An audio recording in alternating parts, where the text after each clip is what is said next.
you, cause you made a truce with a race to make merchandise out of my abuse. Scared of who? You got your gun, then pull it. Me and my niggas start to argue, it's about who gon' bite the bullet. It gon' take round, take round, take round. Opponents better move slow. Attack dog for this truth, nigga, cool yo. Go to ground, go to ground, go to ground, go to ground, go to ground, go to ground, go to ground, go to ground, go to ground, go to ground, go to ground. It's all about that warfare, boy. Give ground, give ground, give ground, back up, give ground, give ground, give ground, back up, give ground, give ground. It's all about that warfare, boy. Take ground, take ground, take ground, take ground, take ground, take ground, take ground, take ground. My soldiers take ground till them stand down.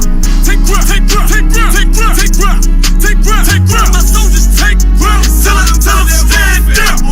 Oh, thought you could cross us with no consequence, but you will pay dearly. You should've used your common sense. My zeal lit, that means you could never prevail. Hey, with a true sin, hey, with warriors dwell. Be wise with them weapons, cause I promise. My nine just like my wife, she concealed, she modest. I know two things, a robber will not prosper. And any man harm me and my uncle gon' meet the doctor. Cause this life is warfare, it's not an easy walk. Been watching my people die so you can miss me with that love talk. My UPK soldiers, any man try to cross your path, make him regret it. What that means? Fall on his ass. Comparing me to you really ain't no contest. Long live one West. Say what? Long live one West. This for those who thinking we ain't ready for. Tell them back up. I'm about to drop something heavy for. Go to ground, go to ground, go to ground, go to ground, go to ground, go to ground, go to ground, go to ground, go to ground, go to ground. It's all about that warfare, boy. Give ground, give ground, give ground, back up, give ground, give ground, give ground, back up, give ground, give ground. It's all about that warfare, boy. Take ground, take ground, take ground, take ground, take ground, take ground, take ground, take ground. My soldiers take ground till them stand down. Take ground, take ground, take ground, take ground, take ground, take ground, take ground. My soldiers take ground till them stand down.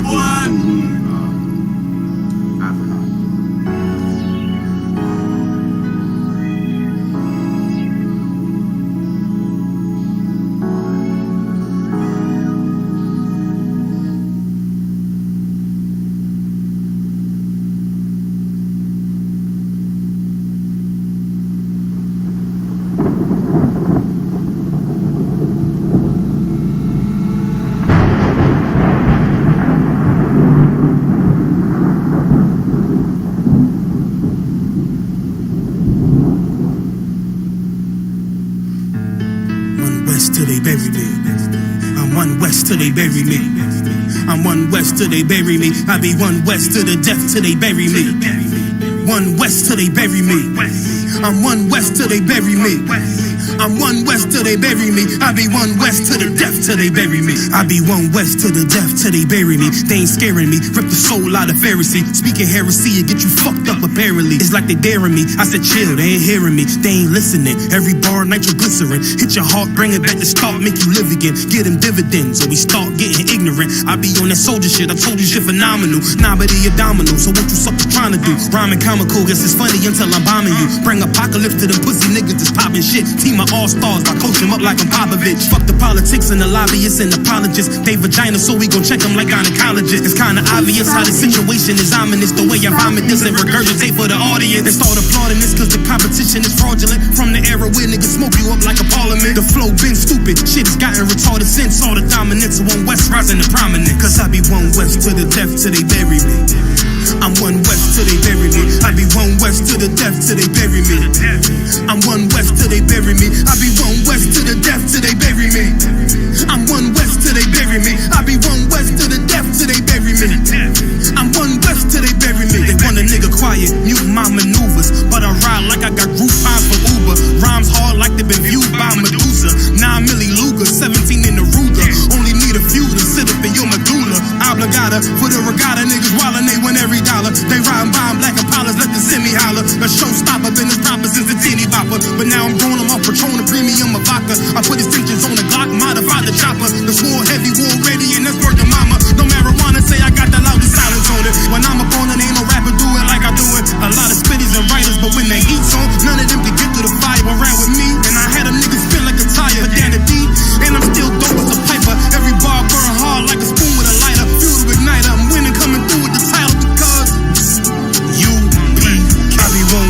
the death till they bury me. I'm one West till they bury me. I be one West to the death till they bury me. I'm one West till they bury me. I be one West to the death till they bury me. I'm one West till they bury me. I be one West to the death till they bury me. I'm one West till they bury me.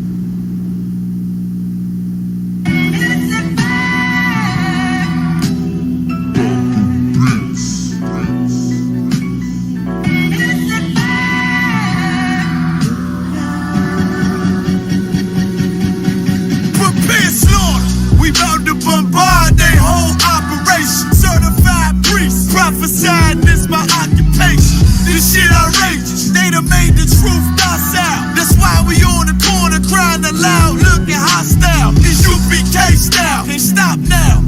Far this warfare couldn't last one round. Let the oppressed rise, and let the rich mourn till the sundown. Enough with these chickens. About to make it hot. Call it compound. Shalom, Israel. We are the Israelite School of Universal Practical Knowledge. Started out of 1 West, 125th Street, Harlem, New York, under Commanding General Yohana. We've been bringing this truth since 1969, and that truth is that the so-called blacks, Hispanics, and natives are the descendants of the greatest people that ever walked the face of this earth. And the Bible identifies us as the 12 tribes of Israel, the true Jews of the Bible. You understand what I'm saying? A lot of times our people don't understand how much strength, how powerful we really are. You understand? And the reason why we don't understand how powerful we really are because we don't understand our history.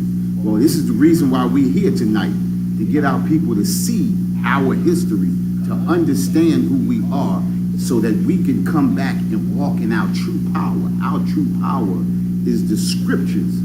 You understand? We have to walk in these scriptures, and walking in these scriptures under the Most High gives us the power that we need to overcome our oppressor.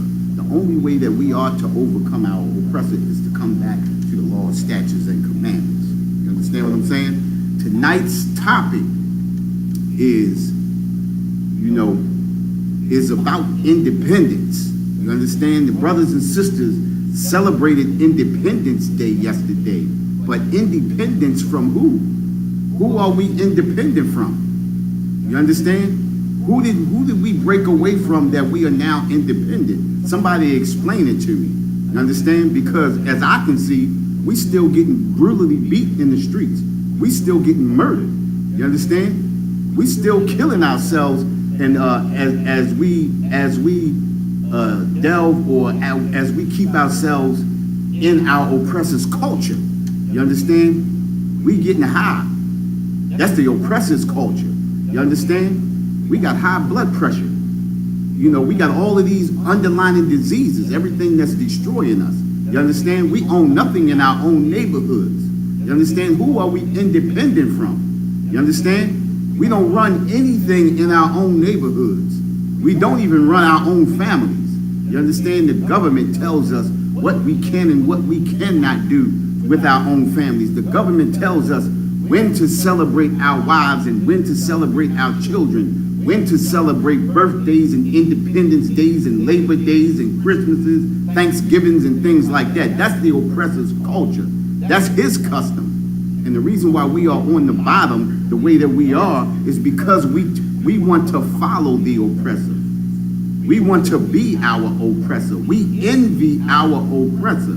The Bible and the scriptures tell us, envy not thou oppressor. And because we envy the oppressor, because we want to be John Gotti, because we want to be whores and pimps, you understand, which is the oppressor's culture, this is the reason why we are destroyed. We are a destroyed people. You understand what I'm saying? Now let's go back. You understand? We're going to go back and see how much independence we truly have. We are not independent from our oppressor. Our oppressor continually puts his foot on our neck. He continually grinds us into powder. You understand? But year after year after year, we go out and we celebrate. Brothers and sisters went out and got that red, white, and blue. They bannered up their whole house. They bannered up backyards, put up red, white, and blue umbrellas and everything. Celebrating what? Celebrating the independence of who? If I'm not mistaken, in 1776, we were still in chains. We were still being brutally beat. We were still being hung. You understand what I'm saying? Let's go through some history and see what our oppressor have done to us over the years. Straight on through every Independence Day that they celebrated. You understand? I'm gonna read this first article that we're gonna go into is it's called the Detroit Race Riots. You understand what I'm saying? Let's delve into this Detroit race riots and let's see why these riots actually happened. You understand what I'm saying? Let's see how much independence we had. Let's see how much strength we had and how much independence we used to build ourselves up after these race riots, okay? All right, let's read this. I'm gonna read this article right here. It's called The Detroit Race Riots of 1863. Now that's the same year that the Emancipation Proclamation was written, 1863, all right? On March 6, 1863, a white mob attacked Detroit, Michigan's black population. Now let me ask a question, right? It says a white mob attacked Detroit, Michigan's black population. How many other nationalities of people have our oppressor in America has attacked these other races of people? You understand? How many other times? How many times have you seen our oppressor in America attack the Chinese community or population? How many times have they attacked the African population in America? How many times have they attacked the Arab population in America? You understand? I'm gonna let y'all think about that. Somebody come back with a number on that, and I'm gonna finish reading this article. In the city's first race riot, this is their first race riot, which meant they had multiple race riots, but this is their first.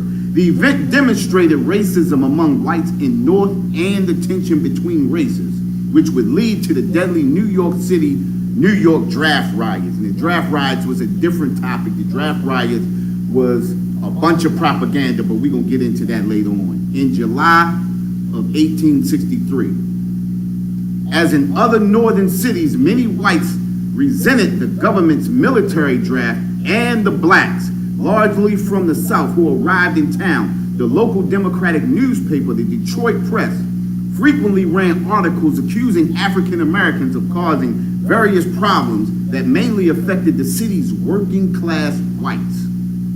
That sound familiar? Listen to this. The newspaper promoted the idea that freed men leaving the South would take jobs from white men, which in turn contributed to heightened racial tensions in the city. Think about that. Would take jobs. Where have we heard that before? If I'm not mistaken, they've been saying that for the last 20 years, 30 years about our Hispanic brothers. These people only coming here to take our jobs.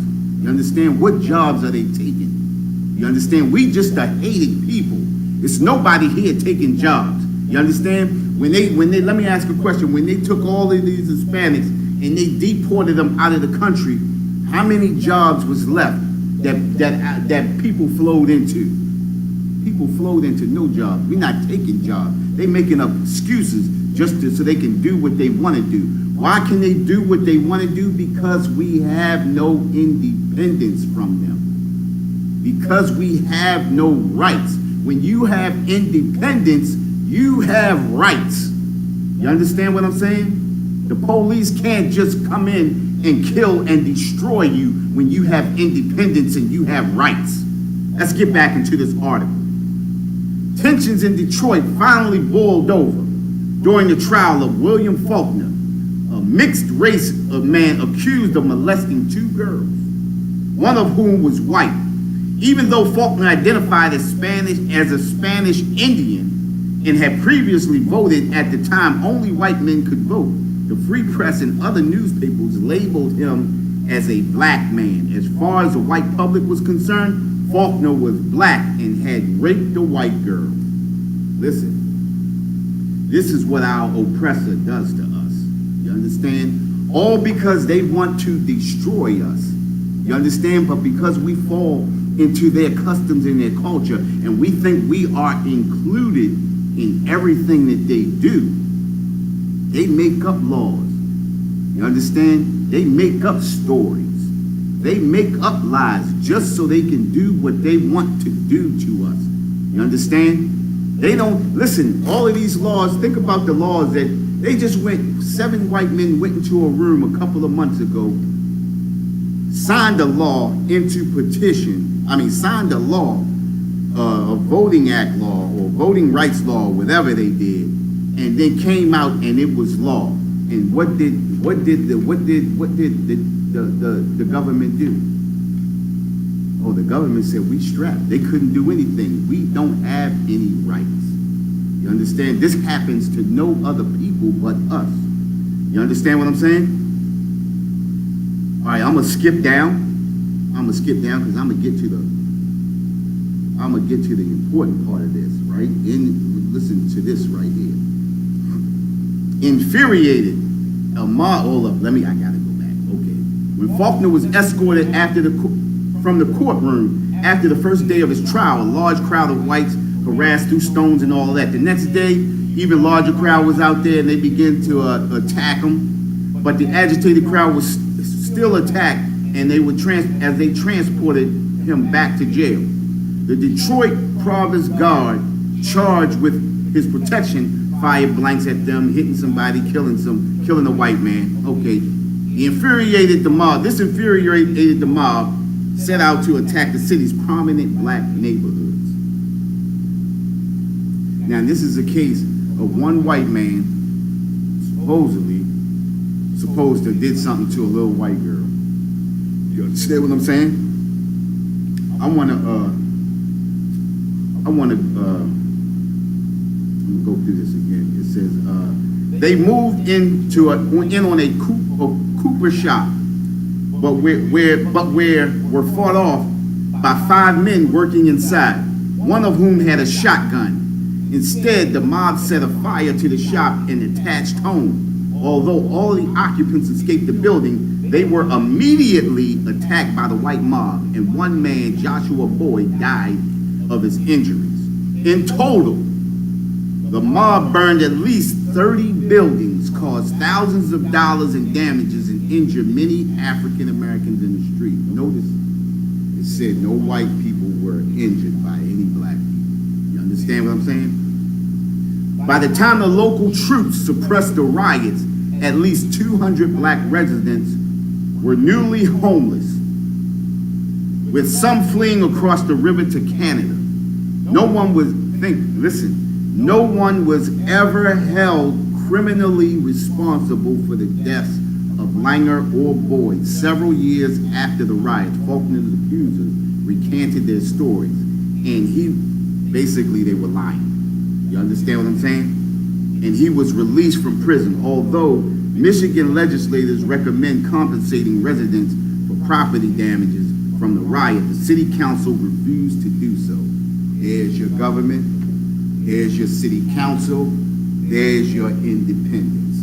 You understand what I'm saying? I want to get a scripture, right? I want to get Zechariah chapter 11, verse 5.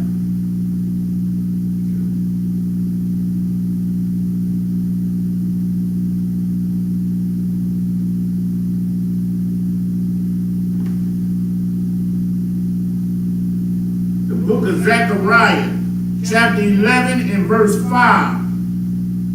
Whose possessors slay them. It says whose possessors slay them. Who is the possession? Who is the possession? That's important right there. Who is the possession? We are the possession. And when you are a possession, you have no independence. It says who possessors slay them. Because they own us, because they possess us, they slay us. You understand? There is no such thing as independence for so-called blacks, Hispanics, and natives. We are the possession of our oppressor. You understand? And that's hard for a lot of our people to understand. It's hard for our people to understand because they don't out and out call you a slave. You understand? What they call you is a worker, which is the same thing that they did in Egypt. They never called the Hebrew Israelites. That was never a term used in Egypt when they had the children of Israel in possession. When they possessed the children of Israel, they were called workers. You understand? When you are called a slave, and think about every slave rebellion from 1660 all the way up until 1860, over 200 plus slave rebellions. You understand? After those slave rebellions, after so-called blacks, Hispanics, and natives were emancipated, they called you workers. They called you workers so that you would not rebel. They set laws in place so that you could not rebel, or Salakia, so that we could not rebel. You understand what I'm saying? They set laws and things in place so that we could not rebel. You understand? Whose possessors slave them? There is no independence when you are a possession of someone else. Go ahead. And hold themselves not guilty. And hold themselves not guilty. Let me let you understand something. When somebody possesses something, when they destroy their possessions, they hold themselves not guilty. I didn't break that. I didn't do that. Somebody else did that. Well, this is what our oppressor does to us. You understand? He holds himself not guilty. He holds himself not guilty because to him, we are nothing but a possession. We are nothing but a thing. And when you break a thing, you hold yourself not guilty. I'll just go out and get another possession. You understand what I'm saying? We are a destroyed people to go out and celebrate Independence Day, Labor Day, and all of these holidays that they set upon us. This is our oppressor's customs and culture. You understand? We have no independence from anything. How can you have independence from anything and we don't own anything, we don't possess anything in our own communities that they so-called call urban communities?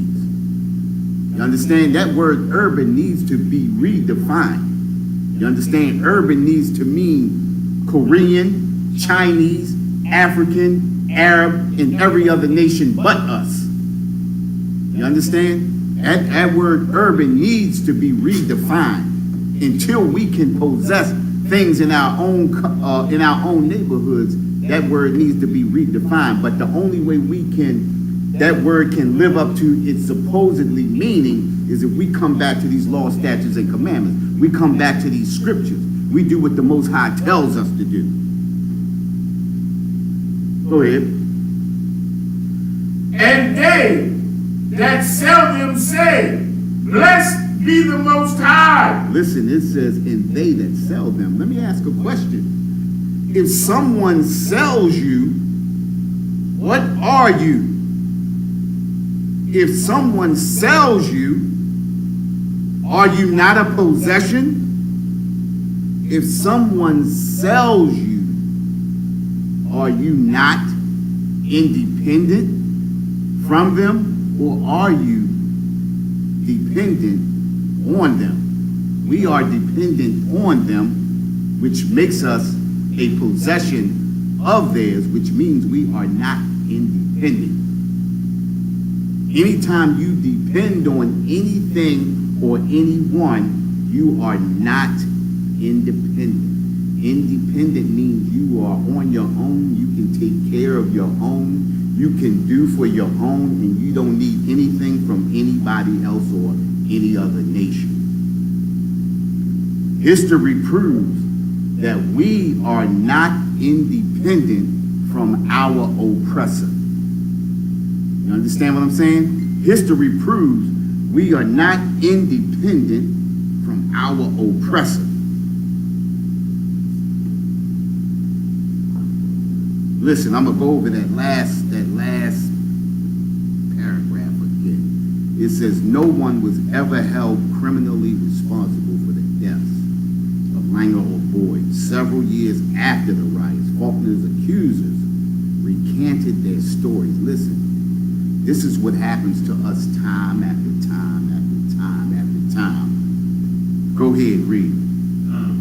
Zechariah 11, verse 5, whose possessors slay them and hold themselves not guilty, and they that sell them say, blessed be the Most High, for I am rich, and their own shepherds pity them not. It says, for they say, for I am rich. Who do they get rich off of? They get rich off of us. It says their eyes, the scriptures say their eyes look upon Zion. Who is Zion? We are Zion, the children of Israel. Everybody feeds off of the children of Israel. Every nation feeds off of the children of Israel. The Chinese come into our neighborhoods and they feed off of us. The East Indians come in and they feed off of us. The Arabs come in and they feed off of us. The so-called Jew comes in. The Edomite comes in. Every nation feeds off of us but us. We are the only people who don't benefit off of our own people. And to think about this, no other nation really benefits off of their own nation. They benefit off of us. Every nation's kingdom has been built off the backs of the so-called blacks, Hispanics, and natives. You understand what I'm saying? Every nation, all the way down to the America. America was built off the transatlantic slave trade. You understand? Every nation is built off of feeding off of us. Look at the scripture. The scripture says, for I am rich. You understand? And their own shepherds pity them not. Our leaders pity us not. You understand? They could care less about what happens to us as long as they catch a couple of crumbs coming off the oppressor's table. You understand what I'm saying? Our own shepherds pity us not. But the scripture, the powerful part, it says, for I am rich. Why are they rich? Because we don't follow what the Most High tells us. He tells us not to make marriages with them, not to eat this, not to eat shrimp, crab, and lobster, not to eat pork. You understand? Not to smoke, not to destroy our brothers and our sisters. You understand? Not to get high. You understand what I'm saying? Not to fornicate. You understand? Not to fall into idolatry. You understand what I'm saying? But we fall into all of these things because these are the customs and culture of our oppressor. And because these are the customs and culture of our oppressor and we fall into them, our oppressor gets to say, for I am rich. You understand? Somebody has to be rich. And if we're not following the Most High is not going to make us rich from not following him. So our oppressor comes up and we are down. You understand? Until we come back to the law, statutes, and commandments, this is the predicament or this is the position that we're going to be in. We are not independent. The only way we can get independence if we come back to the law, statutes, and commandments. This is our independence right here. These law, statutes, and commandments in this Bible, this is our independence right here, these scriptures. That's independence right there. You understand? What I'm gonna do now, I'm gonna jump to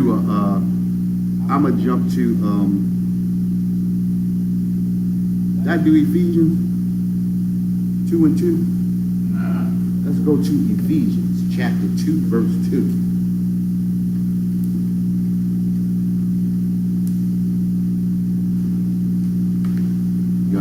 This is what we have to do. You understand? We got to come back. We got to be smart. I watch these people celebrate the 4th of July like they had hit the lottery. And it was the same thing with that Juneteenth thing.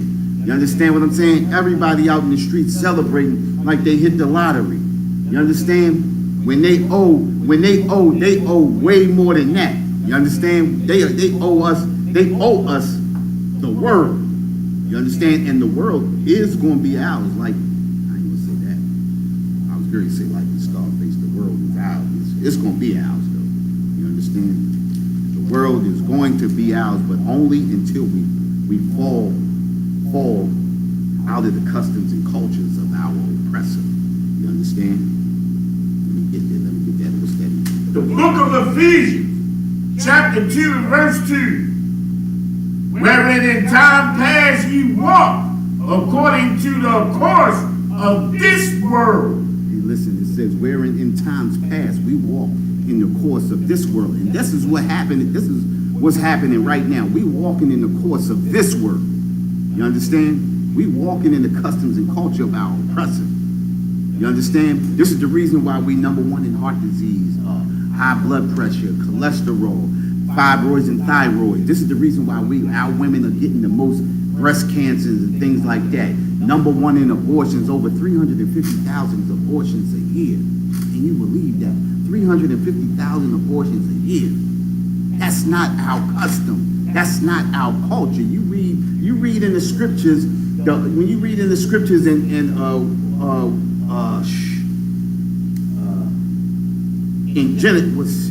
Exodus, when they was trying to destroy the male children in Egypt, the midwives didn't even want to destroy the children. You understand what I'm saying?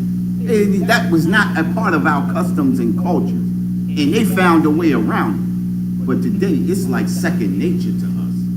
You understand? To destroy our children for careers and things like that. Oh, I don't have time. You understand? Back in the day, I remember my grandmother had 11 children, raised all of them. You understand what I'm saying? Families was having big families, but they got this thing in us, in our heads now that, oh, you don't have the time. Your career is more important. These are the things that we fall into.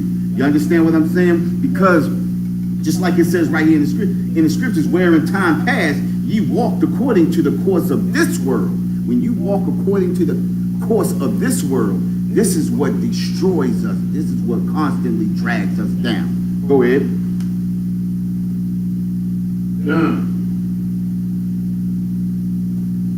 According to the prince of the power of the air, the spirit that now worketh in the children of disobedience. Of the prince of the power of the air. We hear all of this music. We go on this internet. We get all of these things through the news networks. We get all of these things that tell us you are independent. Women, you can do it. What's that saying that they use now? All suck for women and all of that old type of crap right there. We hear all of these things over the airwaves. We hear all of these things over the internet, the cable channels. We hear all of these things into our ears and we begin to believe it. You understand? We are a destroyed people. You understand? Because of the prince of the power of the air. They use all of these television shows that shows black people being destroyed. You understand? What's that? Atlanta Housewives. All of these homosexual shows that they got us falling into homosexuality. You understand? Trying to destroy the image and the strength of the black man. You understand what I'm saying? They are destroying us by the prince of the power of the air. You understand? Everything, all this propaganda that we listen to, that we hear, that we draw in, that we listen to. You understand? All of these things are destroying our people. You understand? And we just don't get it. We don't get it. You understand? These are the things that they propagate on us to keep us being dependent on them. The more we fall into their customs, the more we become dependent. We say this all the time, right? Just like with integration. Integration totally destroyed our people. And we say the same thing all the time. Whenever you integrate into anything, you become the thing that you integrate into. Think about this. You become American. You become a United States citizen. You become the flag. You understand? You pledge your allegiance. We pledge our allegiance to a flag that does not even protect us. You understand what I'm saying? We are not dependent. We are not independent. We are dependent on our oppressor. I'm gonna go to this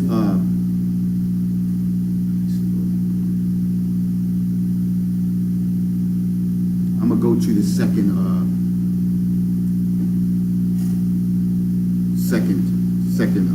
article. You understand? And right now, what we doing is we touching on a lot of these race riots and massacres. You understand? Where us as so-called blacks, Hispanics, and natives, we fall into this anomaly where our oppressor has us thinking that we are independent of you and we have the same rights as our oppressor. We can do the same thing that our oppressor does. And time after time after time, our oppressor shows us that we are not and we don't have the same rights as our oppressor. The oppressor always pulls back on the reins and helps us to understand that we don't have the independence that we think we have. You understand what I'm saying? We think we have rights. You understand? We think the laws are here to protect us. These laws are not to protect us. These laws are here to pull the reins in on us. The laws are to protect our oppressor. These laws were written so our oppressor could be protected from us. You understand what I'm saying? So-called. You understand? Listen, these laws were made so that we could be subordinate, meaning that we could be under someone.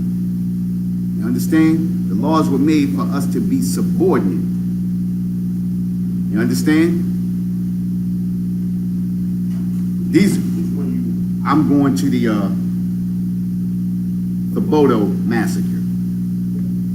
These laws were made so that we could be subordinate,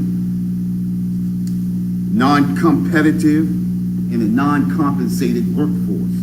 This is the reason why all of these slave codes and all of these things were created, so that we could be a subordinate, non-competitive, non-compensated workforce. What does it mean to be subordinate? The Bodo massacre, that's T-H-I. Okay. So that we could be let me see, I lost my train of thought. So that we could be a subordinate, a non-competitive, a non-compensated workforce. Think about when they made all of these slave codes. Every slave code that was created was to keep us in our place. Now, if they create slave codes to keep us in our place, what does that say? Again, it means that we are not independent. Slave codes were not made or created for Chinese people. Slave codes were not created or made for Arabs. Slave codes were not made and created for the East Indian or the Irishman, as so many people like to say that, oh, the Irish went into slavery too. How can an Irishman go into slavery and he's a European too? You understand what I'm saying? At the end of the day, the Irish, if I'm not mistaken, Salat, yes sir, you can correct me if I'm not mistaken, but most of the Irish, they allowed to become what?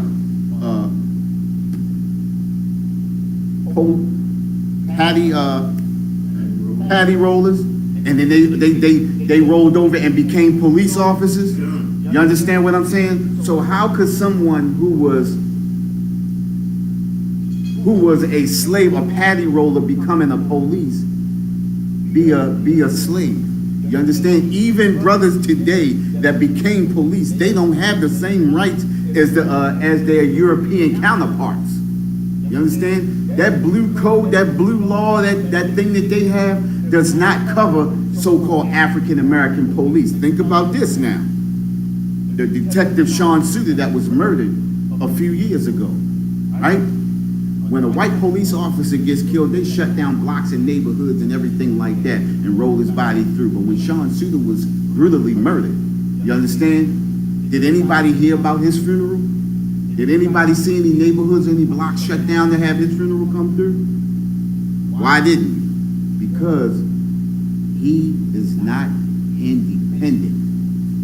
He does not lay or lie under the same rules and regulations as his white counterparts. We are not independent from this beast. The only way that we get independent is if we come back to these laws, statutes, and commandments. I'm gonna get into this this article, all right? Get into this article. Let me make sure I got my list names right. All right, here we go. It says the Thibodeau Massacre, November the 23rd, 1887. Now, if you didn't know this, well, I'm gonna let you know anyway, because of course you didn't know this. But I'm working my way from 1863 all the way up to 1919, which was the destruction in 1921 of Black Wall Street. I'm not going to touch on that, but I'm just telling you the time frame that I'm working in between. This is when we actually came out of slavery. We thought we had independence. We thought we were emancipated. You understand? But they made, what did they do? Make another slave code. What was that slave code called? The 13th Amendment. Let's get into this article. Okay? The Thibodeau Massacre took place in Thibodeau, Louisiana on November the 23rd, 1887. Black sugarcane workers, look at that. Black sugarcane workers, which means you had some what? Who did the sugarcane back in the day? Wasn't that our West Indian brothers, right? Cut the sugarcane. So they had some West Indian brothers here cutting sugarcane, but for the most part, they were in the Caribbean islands and spread out like that. You understand? Okay. Determined to unionize. Listen. It says these brothers were determined to unionize for a living wage, chose to combine their minimal power during the crucial harvest season. Instead, their actions sparked a massacre, with echoes of bondage of their ancestors had experienced during slavery.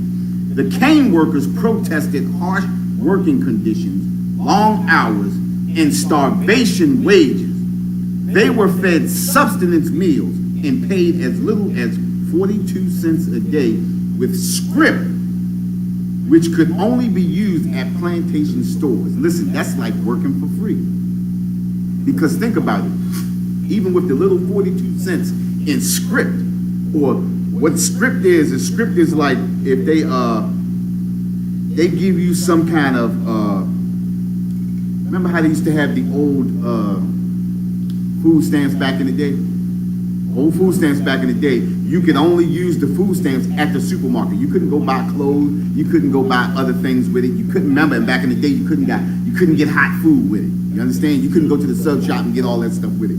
Well, this was the same thing that scrip was, basically. It basically narrowed your spending power down to one place.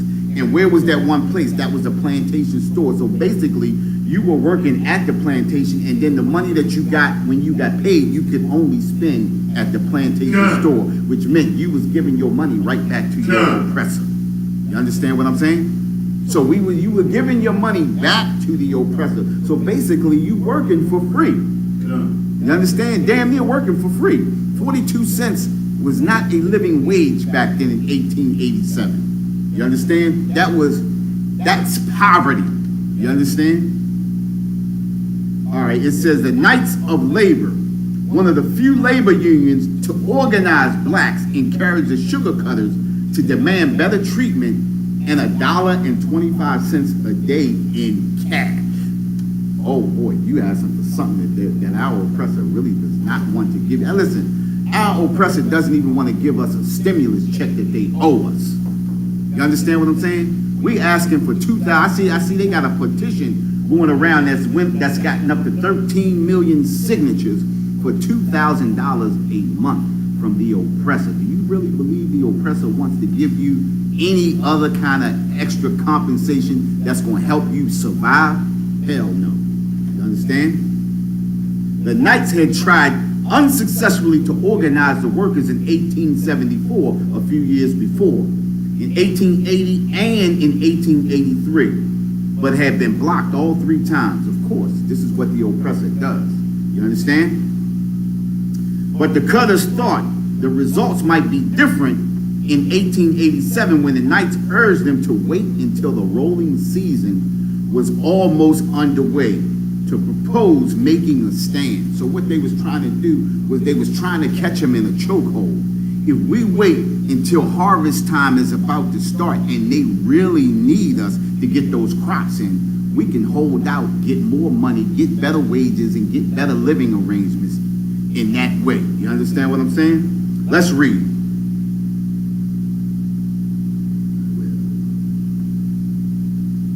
During the rolling season, there was a narrow window of time to harvest the cane. And unlike with cotton growers, the planters were unable to attract enough strike breakers from out of the area because of the low pay they offered. You understand? So they really couldn't step out and get strike breakers, people to come in and cross the strike line and do the work and then push the other brothers out because they weren't paying enough and the working conditions were terrible. You understand? So they waited. They was trying to catch them get them in a catch-22 where they had no options. You understand? With this strategy in mind, Julius Bailey, a 29-year-old school teacher and the president of the Terrebonne chapter of the Knights of Labor, went directly to the growers with the sugar cutters' demands. When the growers refused to negotiate and fired the union members on November 22nd, the strike was called. And for the next 3 weeks, an estimated 10,000 workers, the largest such action in the farming industry, went on strike, affecting 4 parishes: Lafourche, Terrebonne, St. Mary, and Assumption. Meanwhile, white vigilantes locked down Thibodeau and went door to door attempting to identify strikers and demanding passes from any blacks going in and coming out of town. As morning broke of November 23rd, shots rang out from a cornfield and 2 white guards were injured. At that point, the massacre began. Listen, our oppressor is waiting for any reason to destroy us. You understand? This is what they do. You understand? The planters persuaded Governor Samuel D. McHenry, a Democrat and a former sugar planter, to unleash several units of all-white state militias, commanded by ex-Confederate General P.G.T. Beauregard. The militia brought a 45 caliber Gatling gun, while the 45 caliber Gatling gun, back in those days, that was murder. You understand what I'm saying? You ever seen that movie that Clint Eastwood played in? The dude had the Gatling gun just polishing dudes down. That was a 45 caliber Gatling gun. You know, that's murder right there. While the paramilitary group set up outside the Thibodeau courthouse, both the militia and white vigilantes went door to door shooting suspected strikers and those unlucky enough to cross their path. Think about it. You understand? That's the culture of our oppressor.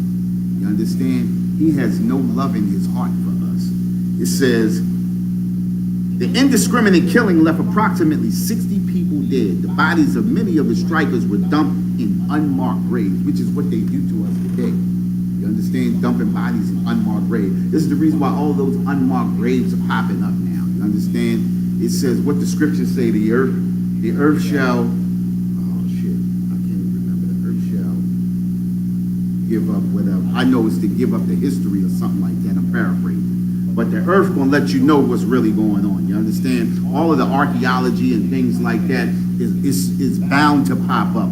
All of the stolen artifacts to tell who we really are. All of these things are always gonna pop up. And the way that they destroy and kill us and murder us and dump us in unmarked graves, all of these things are eventually gonna come to the surface or will come to light. You understand? The indiscriminate killing left approximately 60 people dead. The bodies of many strikers were dumped in unmarked graves. Those who survived hid in the woods and swamps, and as the killing spread to other plantations. So it didn't just sit in one plantation. Because our oppressor is such an evil bastard, when he started going to other plantations that had nothing to do with it, and began to killing other people at other plantations. Although the Thibodeau massacre was one of the deadliest episodes in the United States labor history, you understand? And this is another thing that they did when they started the labor unions. The labor unions was started to box out all of the what do they call it? They call it to box out everybody who were skilled laborers. They started, the labor unions were actually started to box those people out, so that white people or white men could get those jobs that our brothers were qualified and skilled at. You understand? Although the Thoboto massacre was one of the deadliest episodes in United States labor history, the Southern white press heralded the action of the militia and the vigilantes. You understand? Of course. Sugar planter Andrew Price, who participated in the attacks, won a seat in Congress in 1888. You understand?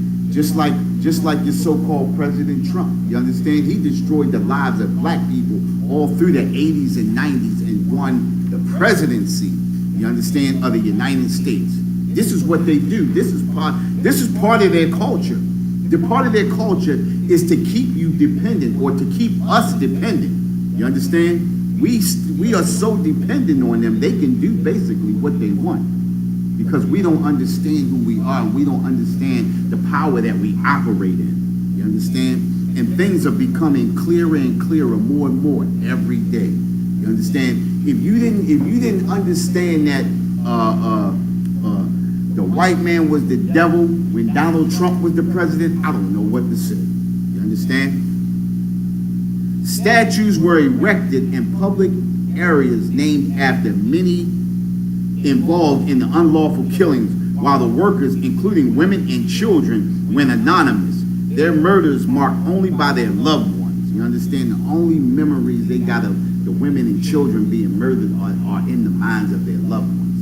You understand? Not a grave, not a plaque, not even a paragraph in a history book. You understand? We are a destroyed people to sit out there and celebrate Independence Day when we are furthest thing from independence. Right. You understand what I'm saying? How people are destroyed for a lack of knowledge. The scriptures tell us that. You understand? There's only one place that you can get knowledge, and that's in these scriptures from the Most High.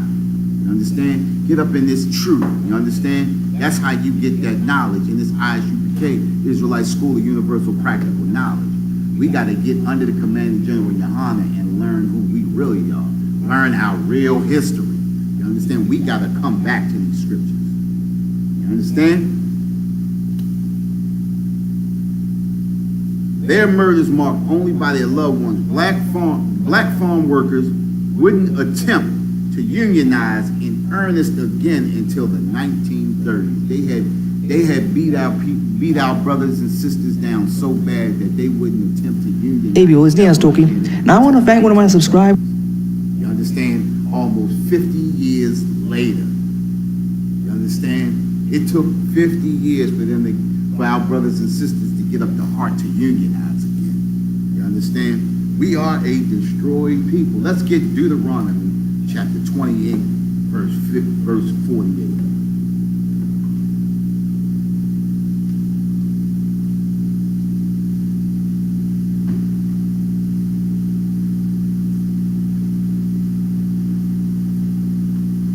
Book of Deuteronomy, chapter 28 and verse 48.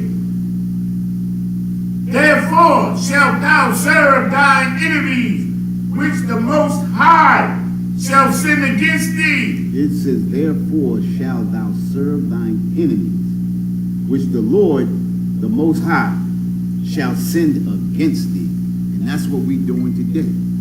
You understand what I'm saying? We serving our enemies. We serving them in every way possible. You understand what I'm saying? We celebrating their holidays with them. Celebrating that 4th of July. Celebrating that Pride Month. Celebrating that Juneteenth. Which none of these brings us the satisfaction and the prominence that we deserve. You understand what I'm saying? We fought in every war that this country has ever had. And what do we have to show for it? Dependency, welfare, public housing. You understand what I'm saying? No other nation of people inside the United States has public housing. You understand? No other nation has public housing. We are the only nation of people inside this United States that lives in public housing. Show me where the public housing is for Chinese people and Arabs. Where are their public housing? They don't need public housing because they feed off of our people. Why would you need public housing if the very people that you hate are feeding you? In a sense, they dependent on us. And we don't even see that. You understand what I'm saying? If we left them today or tomorrow, they would all fall. That's real independence right there. When the other nations fall and we rise, that's dependence. That's independence, Salakia. That's independence. You understand? And that's what we should be looking forward to. We should be looking forward to independence in that way, having the other nations fall and us to rise. Go ahead. Good. And in thirst, and in nakedness. Salakia, sir. Go back one verse again. I mean, a couple of steps back. You skipped over. Yeah, Deuteronomy 28 and verse 48. Therefore shalt thou serve thine enemy which the Lord shall send against thee in hunger, and in thirst, and in nakedness, and in want of all things. Did you hear that? It says in hunger. You understand? In hunger. You understand? In order to be fed, we have to go to our oppressor. You understand? We sit like little birds. You ever seen a little bird in the nest waiting for the mother to come back with his mouth open? That's how we are. We dependent. We dependent on our oppressor. You understand? We get fed by the other nations. The other nations are feeding off of us, but we get fed by the other nations. They give us scraps and they give us everything that they don't want. You understand? All of the bad food, all of the bad water, we get all of that. We get the ass end of everything. It's Salakia. You understand what I'm saying? In hunger and in thirst. You understand? It's like we just talking about bad water. And in nakedness, we got to go for them for clothes. What does that sound like right there? Think about it. We got to go to them for food. We got to go to them for water. And we got to go to them for clothing. What does that sound like to you? Doesn't that sound like a slave? Slaves are not independent. We will never be independent as long as we follow our oppressor. As long as we calling ourselves John Gotti and all of these killers every time, as long as we shaking our asses on poles or booties on poles and things like that, as long as we standing out in the streets begging and selling drugs to our own brothers and sisters, as long as we out there killing and prostituting ourselves, we will never be independent. You understand? These are the customs and culture of our oppressor. Our oppressor was the first murderer of the earth, spiritually. Our oppressor was the first drug dealer of the earth. You understand? Our oppressor is the first homosexual of the earth. He's the number one homosexual of the earth, the number one drug dealer of the earth. You understand? Everything that they say that we are, everything that they propagate that we are, that's our oppressor. But they cover the eyes of our people and make our people think that we are the number one in all of these horrible things. And he shall put a yoke of iron upon thy neck until he have destroyed thee. And he shall put a yoke of iron. Think about it, right? How many brothers and sisters do we know that gotta work 2 and 3 jobs just to make ends meet? How many brothers and sisters do we know on child support? You understand? How many brothers and sisters do we know that's out in the street begging? You understand? He has put a yoke of iron, so much so that we are a destroyed people. He makes life a living hell. How many brothers and sisters do we know that are locked up in jails for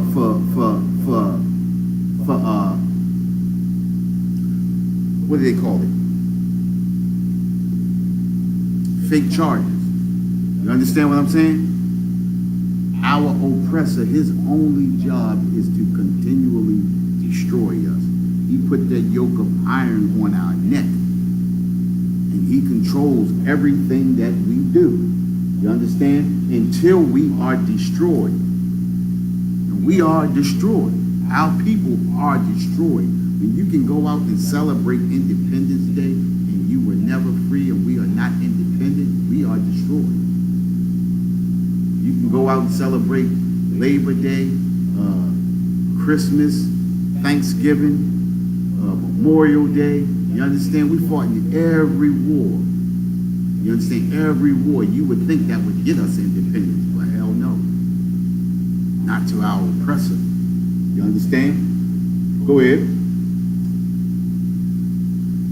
Deuteronomy 28, verse 49. The Most High shall bring a nation against thee from far, from the end of the earth, as swift as the eagle flieth. It says the Most High shall bring a nation against thee from afar. You understand? This nation came from afar, from the ends of the earth, as swift as the eagle flieth. Listen, and that's crazy right there, because what is the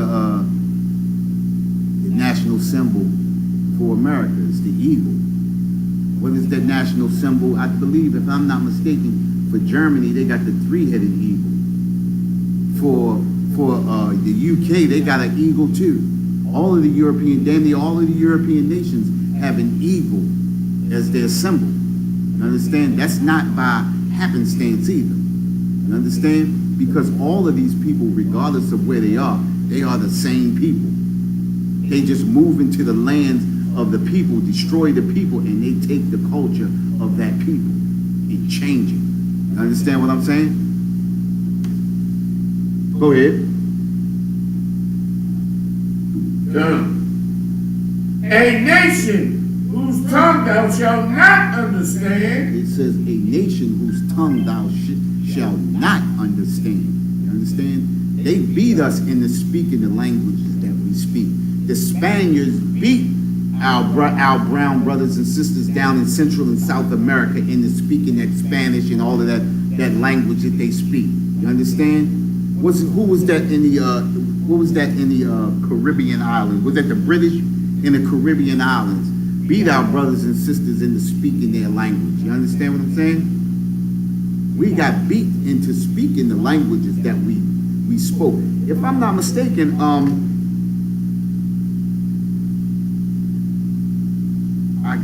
Sir Slocky, sir, didn't you read an article a couple of months ago about the Indians, how they beat the Indians, how they had them here and beat them out of speaking their own languages and learning the languages of here, and they beat them out of their culture and everything, destroyed them so much so that they had unmarked graves of so-called Native Indian brothers and sisters, children out in them unmarked graves. You understand that they finally digging up now. You understand? This is what this nation of people does to us. You understand? We are destroyed so much that we don't even understand where we come from. Our people know nothing prior to slavery. You understand? They know nothing of the way we lived in Jerusalem, or when the Romans came into Jerusalem in 70 AD and sacked Jerusalem, and we had to flee. You understand? Into the Africas. How did we get to Africa? Because the Romans came in and they sacked Jerusalem in 70 AD. So we fled into Africa. We fled into different parts of Africa. but mainly on the west coast of Africa. And if you look at some of those maps back in those days, you'll see where it has land of Judah in the old maps. You understand? Before our oppressor start changing up the maps. You understand? We are destroyed people because we don't understand how rich and how powerful our history is. You understand? We don't understand how powerful these scriptures are in telling us who we are and helping us to come back. You understand? So that we can put our foot on our oppressor's neck. You understand? So that we can be on top and they can be on the bottom. Man, I hate being on the bottom. You understand? They own everything. You understand? We own nothing in our neighborhood. They can tell us what to do, where to go, where we can't go. That's not independence. You understand? Think about this. On January the 6th, when the oppressor overran his own capital. You understand? He overran his own capital, had guns and everything else. What happened to him? Nothing. Not a thing. You understand? And then the oppressor is trying to cover that up now. That's independence. You understand? That's independence when you can break your own laws and get off for breaking your own laws. That's independence. I mean, that's the oppressor's independence. But look at his independence. You understand? He's free to do what he wants to do. That's the freedom that we're supposed to have. That's the reason why we have to come back to these laws, statutes, and commandments. Okay? Go ahead. Yeah, good. Deuteronomy 28 and verse 50.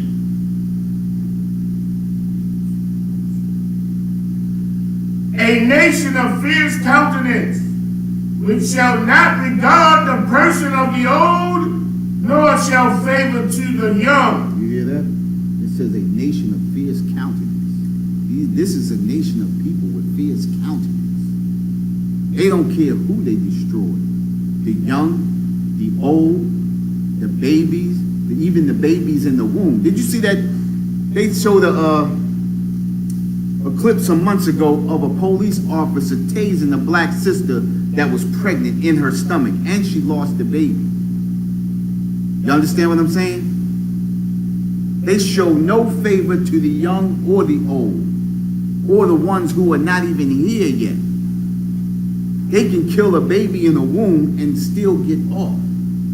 You understand? That's supposed to have been murder because he's the oppressor and he is independence and he has independence and he is independent. He can do these kinds of things. You understand? Not that it's right. Hell no, it's not right. You understand? But he's going to pay. The oppressor is going to pay for everything that he has done to our people. You understand?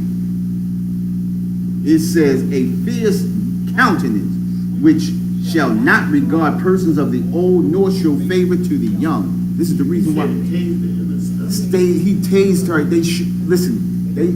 It's a video on there. Police officer tasing a sister in the stomach and killing her baby. Constantly tasing her. It's in there. You understand? Which shall never not regard the persons of the old nor show favor to the young. They don't even show favor to our children that are still in the womb. And then we help them by going out and having 350,000 abortions every year. You understand? We helping our oppressor out to further destroy us. You understand? They show no favor even to our sisters and brothers that are in the womb. You understand? We are a destroyed people when we can go out and we can celebrate Independence Day and we are not even independent. You understand? That's a destroyed people. You understand? I want to go to Psalms 116. 3.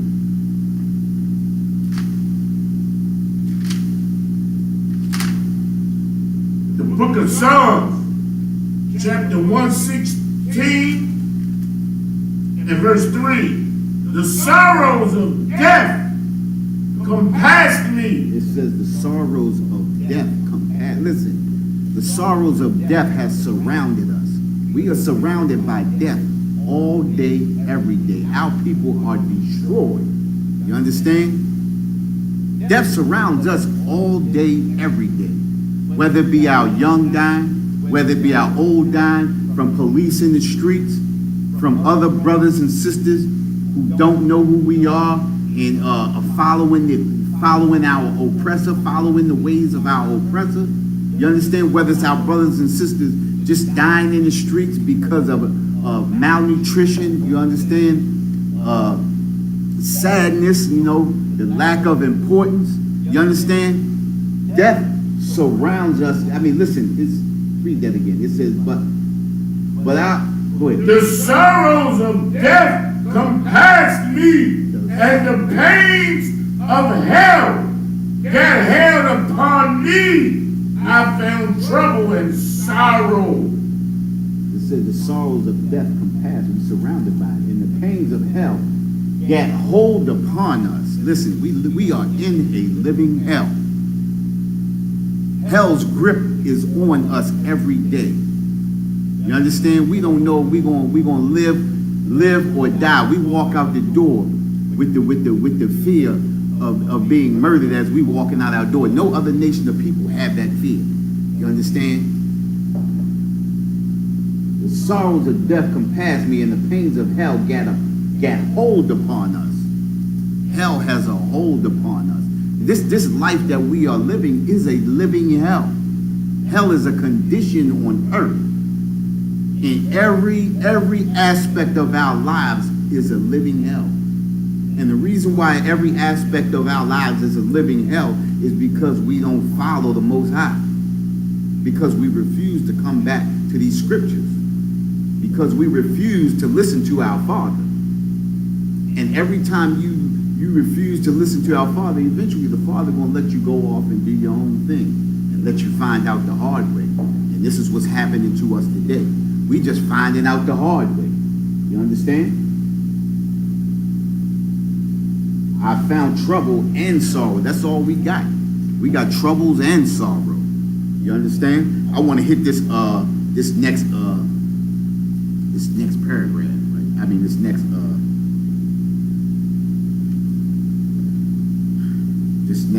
article. It's the Wilmington race riots.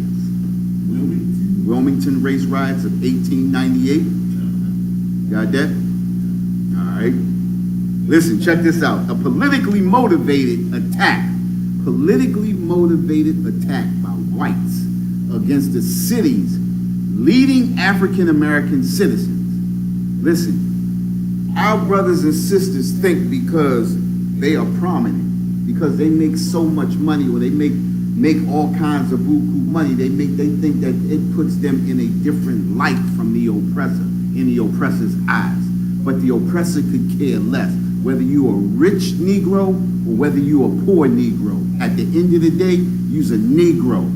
You understand what I'm saying? Money makes no difference in the eyes of our oppressor. This is the reason why LeBron James 2 years ago, they wrote nigga on the side of his house to let him know his place. You understand what I'm saying?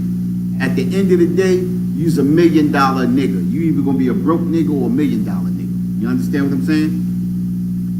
The Wilmington race riots of 1898 documents the length to which white Democrats went to regain political domination of the South after Reconstruction. The violence began on Thursday, November the 10th, in the predominantly African American city of Wilmington, North Carolina. And notice, the theme of every article is always in a predominantly African American city. You understand what I'm saying? As long as they can get a foothold on us, this is what they do. You understand? If they don't have a foothold on Negroes in a particular city, they go to any lengths all the way up into violence to get a foothold on it. You understand? Just like we said, those 7 white men went into that room in what was that? That was That was Texas, wasn't it? Or that was at Georgia when they went in and changed those voting laws. You understand? Either one of them, they both historically white supremacists anyway. You understand? Every one of these states are white supremacists, but they more than more. At that time, the state's largest metropolis, statewide election return had recently signaled a shift in power with Democrats taking over the North Carolina state legislature. The city of Wilmington, however, remained in Republican hands, primarily because of its solid base of African American voters. See, listen, being Democrat, Republican does not matter. You understand what I'm saying? Being Democrat or Republican does not matter. They only need your vote. So they'll go to, think about this, right? They could have went and Democrats could have killed Republicans, or Republicans could have killed Democrats, but what did they do? They both turned their focus on the African American and they destroyed the African American. You understand? At any length. It doesn't matter whether you're a Democrat or a Republican, at the end of the day, you're a nigga. And this is the only thing that counts to them. Everybody looking at the way these Republicans are changing these voting laws, and then nobody is looking at how Nancy Pelosi and these Democrats are not trying to change them back. You understand what I'm saying? Oh, their hands are tied. You mean to tell me 7 white men can go into a room and change laws just like that and there's nothing that you can do? Well, what does that say about the voting rights that you thought you had in the beginning? It said it meant nothing. You understand what I'm saying? Because every time we go out and vote, nothing falls in our favor anyway. And then what do? They throw you a bone by giving you a June 19th, or giving you a Martin Luther King's Day, or giving you some Pride weekend or something like that to make you feel good about yourself. We are destroyed people. And as long as we keep following our oppressor, we're going to always be destroyed. Let's get back to this article.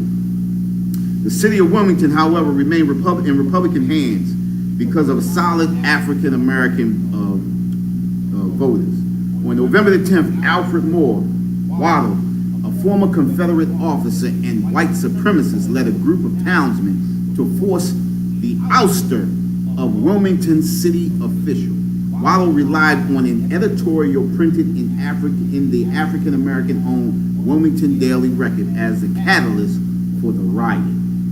Alex Manley, the editor of the Daily Record, had published an editorial in early November arguing that poor white men are careless in the matter of protecting their women. Wow, does that sound familiar? What was the movie called? The Birth of a Nation, the propaganda movie. Remember the movie? Who was that? Who was the president? Was that Theodore Roosevelt that watched that movie?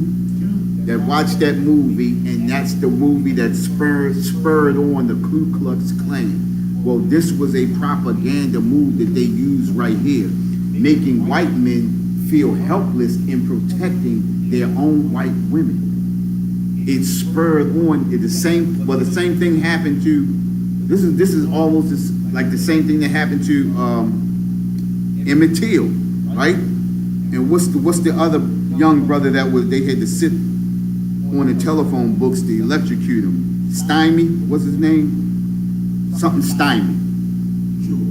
George Stymie. You understand what I'm saying? This is the propaganda that they use to further their cause in coming in and destroying our people. You understand? Or exploiting our people, or doing what they want to do to get where they want to get. You understand what I'm saying? Let's get back up here. Paraphrasing articles by Ida B. Wells on the subject of lynching, Manley opened that our experience among poor white people in the country teaches us that women of that race are not meant any more particular in the matter of clandestine meetings with colored men than the white men with the colored woman. Manly public discussion of the taboo subject of interracial sex exposed the reality of sexual exploitation of black women by white men and challenged the myth of pure white womanhood. Think about that, right? I want to jump to a scripture real quick. Deuteronomy chapter 7, verse 13. We're gonna hit this real quick. In the book of Deuteronomy. Hold on for a minute. Stop. Salakia. Deuteronomy chapter 7, verse 3. My bad. Salakia, sir. John. The book of Deuteronomy. Chapter 7 and verse 3. Neither shalt thou make marriages with them. Thy daughter thou shalt not give unto his son, nor his daughter shalt thou take unto thy son. Go ahead. Verse 4. For they will turn away thy son from following me, that they may serve other gods. So will the anger of the Most High be kindled against you and destroy thee suddenly. It says, neither shalt thou make marriages. Listen, this is the reason why we need to separate ourselves. And in Wilmington, they were not separated. They were amongst the oppressor. You understand what I'm saying? This was a predominantly African-American city, but still they were amongst the oppressor. You understand what I'm saying?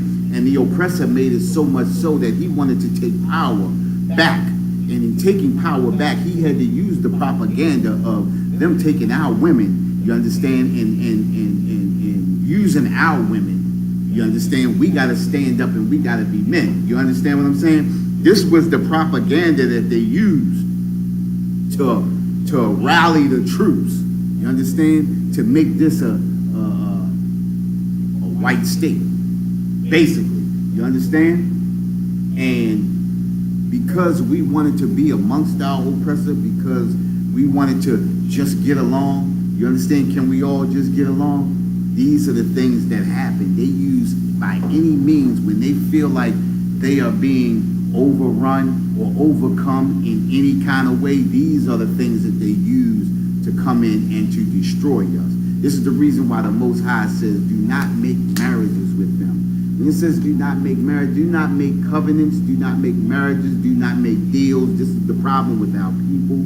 This is the problem with our political leaders. This is the problem with our pastors and everything like that. They want to make all kinds of deals and marriages and covenants and everything with the oppressor, knowing that the oppressor made over 177 covenants with the Native American Indian and broke every one of them. You understand? Truth is not in our oppressor.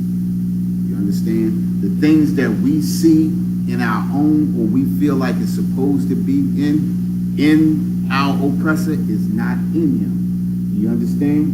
And because we think like that, we begin to follow other gods. You understand? We begin to follow our oppressor. We begin to believe, instead of believing in the Most High, we begin to believe in our oppressor. You understand? So will the anger of the Most High be kindled against you and destroy thee suddenly? Of course. Whenever you follow your oppressor, whenever you follow another God, whenever you put your trust in men, you understand, the anger of the Lord will come upon us and destroy us suddenly. You understand what I'm saying? This is the reason why we in the condition we in now, because we following our oppressor. Because we given all of our love so much so to our oppressor that we have no love for our own people. You understand? This is the reason why we're going through what we're going through. Let me get back into this article. 48 hours after Manley's editorial ran, Waddle led 500 white men to the headquarters of the Daily Record on 7th Street. The mob broke out windows and set the building on fire. Manley and other high-profile African... Salaki, go ahead, sir. Salaki, which massacre are you still talking about? This is the Wilmington race riot of 1898. Got it? Okay. All right. Let's start that back over again. 48 hours after Manly editorial ran, Waddle led 500 white men to the headquarters of the Daily Record on 7th Street. The mob broke out windows and set the building on fire. Manly and other high-profile African Americans fled the city. Listen, all these high-profile African Americans can do nothing for our people. Only we can do what we can do for our people. Only us coming together. The scripture says in Zephaniah 2:1, gather yourself together, ye gather yourself together, O nation not desired. We got to come together on one accord, and we got to take care of our own people, is what the scripture is saying. You understand what I'm saying? Believing in a high-profile African Americans, believing in these politicians and these pastors and these preachers and things like that are only going to dig the hole deeper for us. You understand? These pastors and these preachers and these politicians, they do not feed the flock. They only feed themselves, is what the scriptures say. You understand? The flocks are being ravaged by the wolves. You understand? The flocks are being ravaged. We are being ravaged by our oppressor. And our politicians and pastors and preachers, they could care less. You understand? Let's get back into this. It says, Manly and other high-profile African Americans fled the city. However, at least 14 African Americans were slain that day. Listen, it says the high-profile African Americans fled the city. They didn't even sound the horn. They didn't even sound the alarm to let these people know what was about to come upon them. You understand? They just picked up and fled. You understand? And this is what they do to us today. They see everything coming down the pipe. They see all of the destruction that is rolling towards us, but they refuse to sound the alarm. You understand? They refuse to blow the bugle. They refuse to make the call to say, listen, our oppressor is upon us. We need to ready up. That is not what they do. It said they fled the city, but 14 African Americans were slain that day. An eyewitness later wrote that African Americans fled to the swamps or hid in African American cemetery at the edge of town.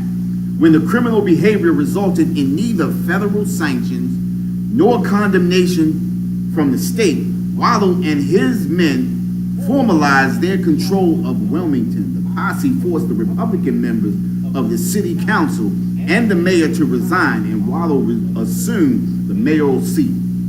Over the next 2 years, North Carolina passed the grandfather clause as one in a series of laws designated to limit the voting rights of African Americans. That grandfather clause was used just a couple of weeks ago that those white men went into that room and changed the laws in Georgia. The grandfather clause. Listen, they got all kinds of clauses and everything. This is the reason why they got the slave codes, to keep us dependent. We are never going to be independent. We are always going to be dependent. As long as we are not following the Most High, and as long as we are not following these scriptures. As long as we celebrating Independence Day, as long as you celebrating Juneteenth, as long as we celebrating Memorial Day, Pride, and all of these other unholy holidays that our oppressor has, this is where we're going to be at. You understand? We are a destroyed people, but we got to come back to the law, statutes, and commandments. You understand? Let me see here. What have I got here? What have I got? I'm going to go to Joshua.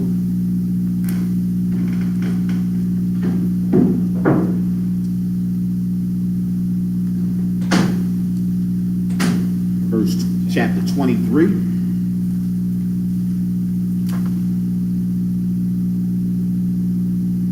Joshua chapter 23, verse 11. Joshua 23. Yep. The book of Joshua. Hey, give me a second for a minute. Give me a second.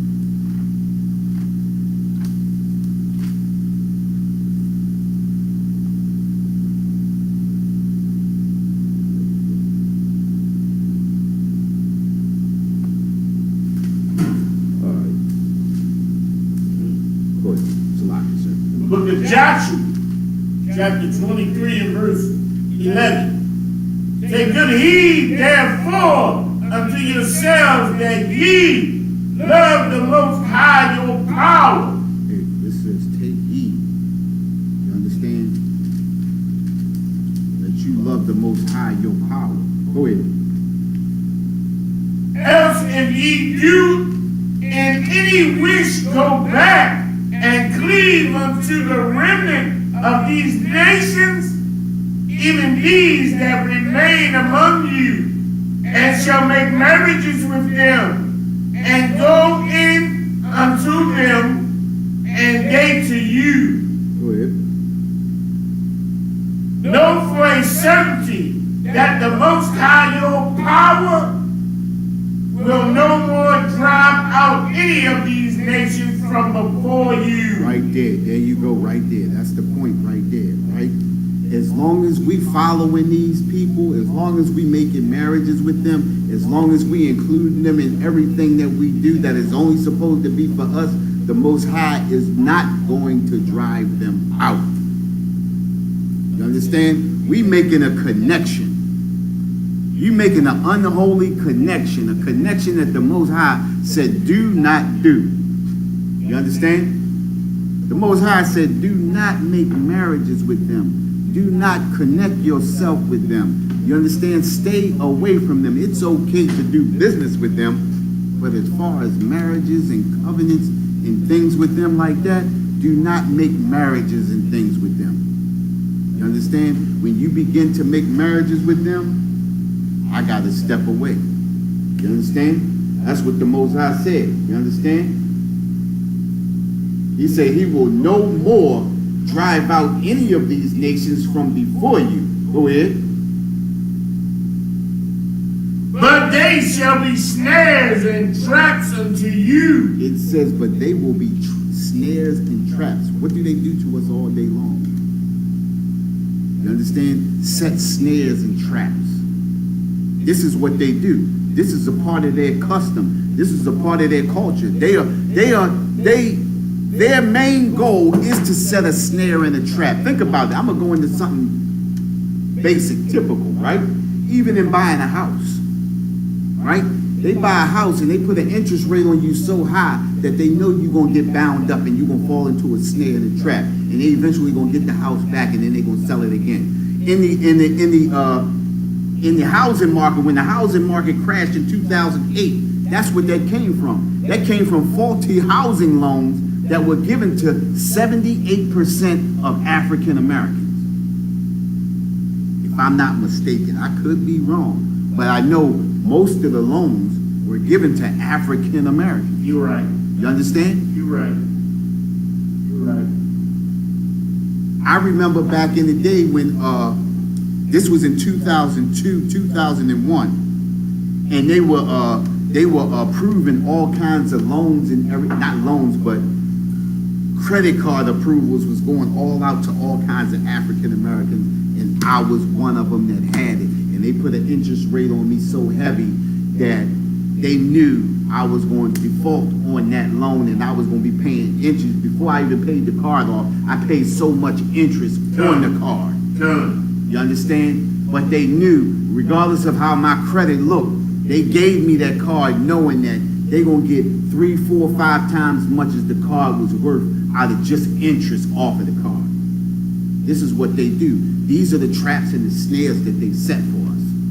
You understand what I'm saying? These are the things that they do. This is the reason why the Most High tells us not to make marriages with them. When you make marriages with them, you do nothing but set yourself up for a trap and a snare. Yeah. You understand?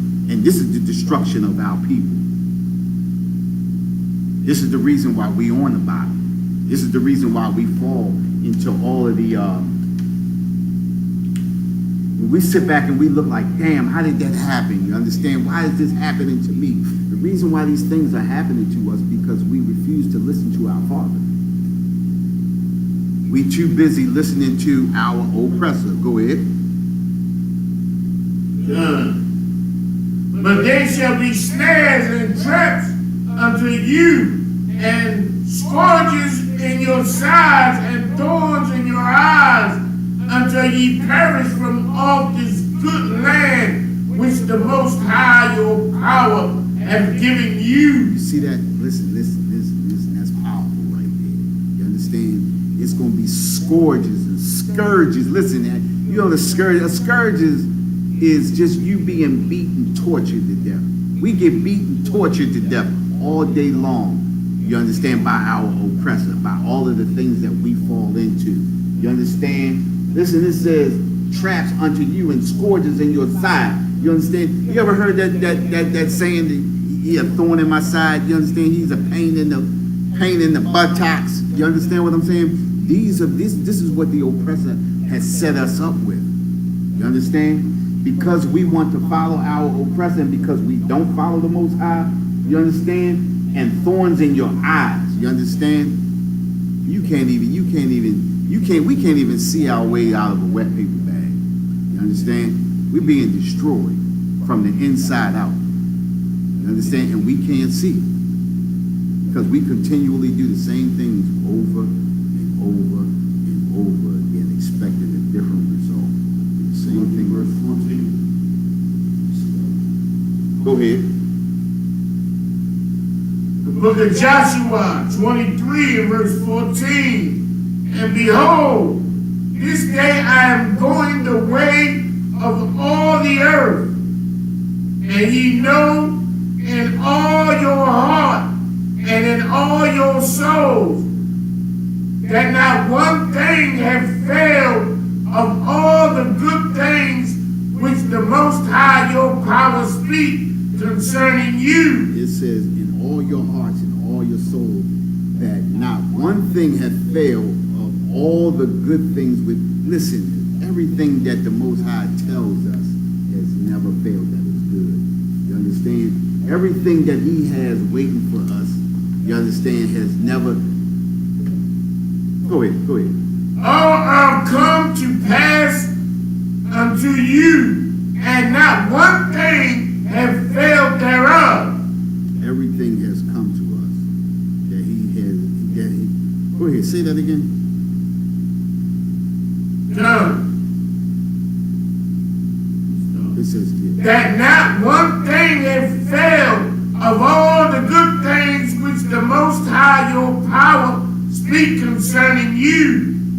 All are come to pass unto you, and not one thing have failed thereof.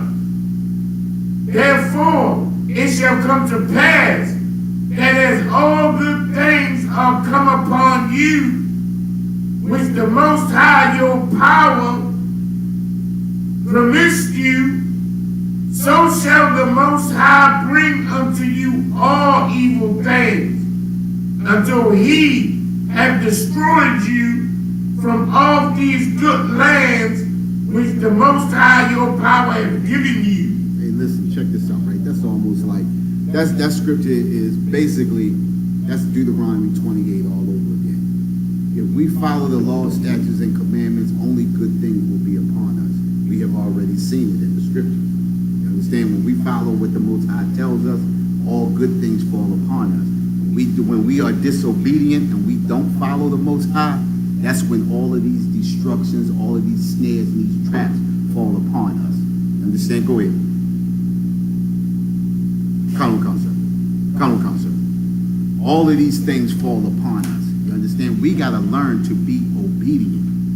You understand? The thing that destroys us the most is the disobedience, the not following the law, statutes, and commandments, the eating shrimp, crab, and the lobster. You understand? The getting high. You understand? The destroying our brothers and sisters, the adultery, the idolatry. All of these things destroy us. You understand? We have to come back to these laws, statutes, and commandments. You understand? And we have to be the people that the Most High created us to be. You understand? And he created us to follow the law, statutes, and commandments so that we could be the ones to run this earth. You understand? We have to be the ones to run this earth. But instead, we letting the oppressor, we letting the lowest thing on the earth run the planet. The lowest thing on the earth run the planet. He has no morals. He has no love. He is the homosexual of the planet. He is the drug dealer of the planet. planet. You understand? He is the one that is fit for destruction, that the Most High is going to destroy. And we want to follow that. You understand what I'm saying? We have to come back. I'm gonna read the rest of this article. Oh, no, I'm done that. I'm gonna get another scripture though. This is what I'm gonna do. I'm going to jump to Psalms 58:3. I'm going to read that.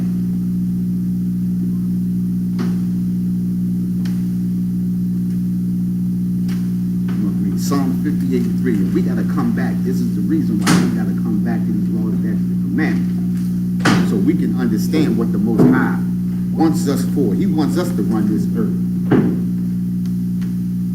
You understand?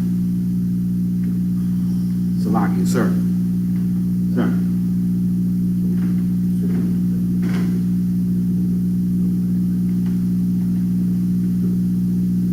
Right there. Right there. That's the one that got the priest, head priest.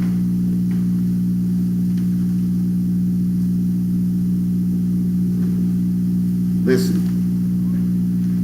Psalms chapter 58 and verse 3, it says, the wicked are estranged from the womb. They go astray as soon as they be born, telling lies. And this is what the oppressor does. You understand? He is estranged from the womb. You understand? He comes out evil. You understand? He is wicked from the womb. Listen, it says, they go astray as soon as they be born, telling lies. Listen, they come out the womb telling lies. You understand? Seen a little video, a year and a half, 2 years ago. A little girl, mama caught her in a cookie jar, a little white baby. And she kept telling her mama she didn't have her hand in the cookie. She didn't, and she did. You understand? This is what they do. They come out of the womb telling lies. They go astray as soon as they be born, telling lies. This is a part of their culture. This is who the Most High made them to be. You understand? Listen to this. It says, their poison is like the poison of a serpent. You understand? They are like the deaf adder that stoppeth her ear. Listen, regardless of how much crying and hoopty-doing that you do, they do not hear your cries. They do not hear your boo-hoos. You understand? It is not in them to have sympathy on us. This is just not what they do. This is not the way they were created. You understand? The Most High says he is the potter, and he created a vessel out of one lump of clay. He creates two vessels, a vessel of honor and a vessel of dishonor. You understand? He created us for honor, but we're not living in our honor. He created our oppressor for dishonor, and our oppressor is living up to his expectations. So it is up to us to come back and live up to our expectations. He made us as a vessel of honor. And in order to be a vessel of honor, we got to come back to these laws, statutes, and commandments. Listen, the deaf adder stoppeth her ear. It is not in them to understand or even be able to identify the pain that we go through. You understand? Nor do they care. We got to understand that. We as a people, we are so sympathetic towards our oppressor that we can't understand why they don't feel our pain. They don't understand. Maybe if we keep voting, maybe we'll get this. Keep on voting. And the same outcome is going to keep on coming out. Listen, we always run around and we telling our brothers and sisters, listen, our ancestors fought and they died for the right to vote. Well, guess what? I know a lot of people that died for an unworthy cause. You understand what I'm saying? Just because somebody dies for something does not make it a worthy cause. You understand? And that's what we have to understand as a people. You understand? And that, we are the Israelite School of Universal Practical Knowledge. Started out of 1 West, 125th Street, Harlem, New York, under Commanding General Yohana. Been bringing this truth since 1969. And what is that truth? That truth is that the so-called blacks, Hispanics, and natives are the descendants of the greatest people that ever walked the face of this earth. And the Bible identifies us as the 12 tribes of Israel, the true Jews of the Bible. Listen, we got classes Monday through Friday. You understand? From 7 p.m. to 9 p.m. You understand? We got the Sabbath service on Saturdays from 10 a.m. to 12 p.m. Get in class, learn your history, and learn who you are supposed to be, and learn who the Creator or the Most High created us to be. With that, turn the class over to Priest Officer Kawan Palak.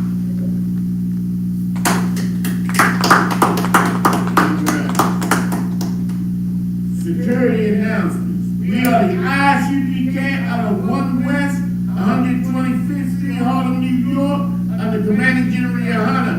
New rules for brothers and sisters. When a new brother or sister comes into the school, they are off limits for 6 months. They are to be saluted only. They are here to share themselves of the world. After 6 months, if a brother or sister has an interest in a particular person, he or she must get permission from the head to speak to a brother or sister. There is another 6 months in which the brother or sister will court each other. After this 6-month period, the brother or sister will get permission from the head to marry, tithe, which is a commandment. You can find this in Numbers 18:21, Malachi 3:10. Means 10 in the Hebrew, and it's pronounced Ma'asharah. 10% of every penny of any increase the Lord gives you, give to the Treasury Department or a teacher. Priest fund. Free will offering from priests, not mandatory. Whatsoever amount you would like to give, upcoming holy congregation.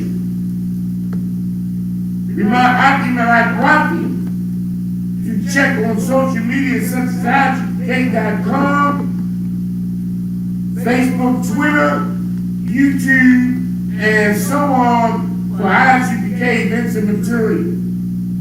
If a brother wants to be a trooper in the school, he needs to start wearing all black, which includes black boots, shirts, pants, headband, or scarf.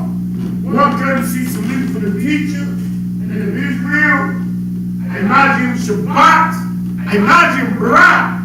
How about Shimmy Am Shabbat? Yes, in the top, class dismissed.